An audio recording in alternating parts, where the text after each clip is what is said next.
Bonjour à tous et bienvenue sur la carte du ciel du 15 mai 2018.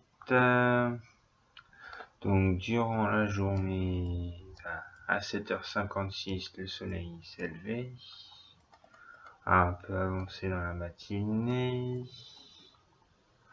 On ne voit plus la lune puisqu'elle est, vous voyez le petit disque noir là, c'est tout simplement la lune.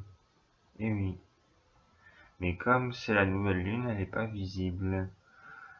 Vous pouvez observer le soleil bien sûr avec un filtre solaire et voir l'activité du jour. Puis vers à peu près 22h du soir, 22h15, 23 minutes, vous pouvez observer Vénus. Ensuite, faudra attendre presque même 11h du soir pour observer Jupiter, si le temps le permet bien sûr. Et vous pourrez observer sur Jupiter, et ben elle sera pas visible avant tache rouge, mais elle sera visible dans la nuit je pense. Et vous pouvez aussi observer Europio, en gros les satellites de Jupiter.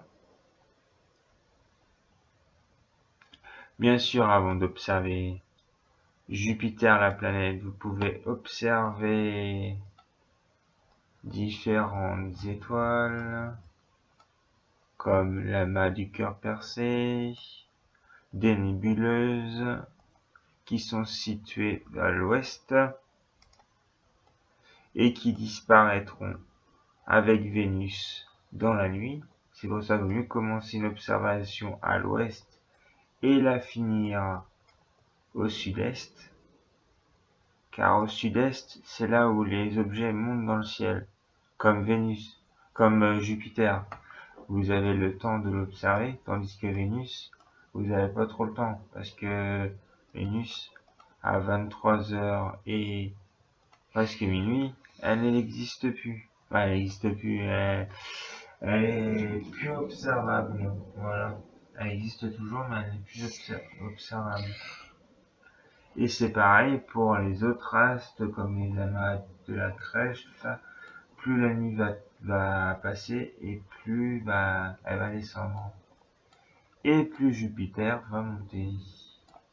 Et à cette heure-là, vers minuit, vous pouvez observer différentes nébuleuses. Vous avez même Antares à observer.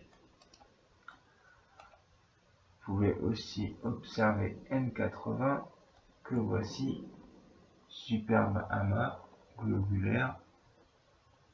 Voilà. Et puis après, on va avancer vers à peu près 2h du matin ou 1h. Ouais, 1h30, 2h du matin, vous pouvez observer Saturne.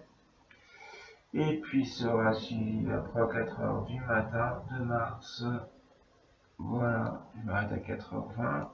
Puisqu'à 4h20, vous pouvez observer Mars, Saturne, Antares, Jupiter, et voilà, ainsi que la Voie lactée. On va zoomer un peu sur Saturne pour vous faire voir la beauté de cette planète.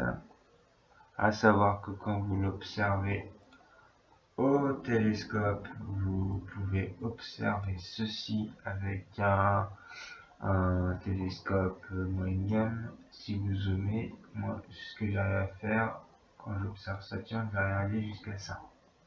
Ça veut dire qu'on voit le disque et on voit un peu les séparations. Après, avec un télescope plus puissant, avec des barres où on peut arriver à prendre ceci. Et puis après, voici ce que la NASA peut faire grâce à des sondes. Là, on va plonger carrément dans Saturne. Autour de Saturne, et c'est somptueux. Voilà. J'espère que vous avez aimé cette carte du ciel.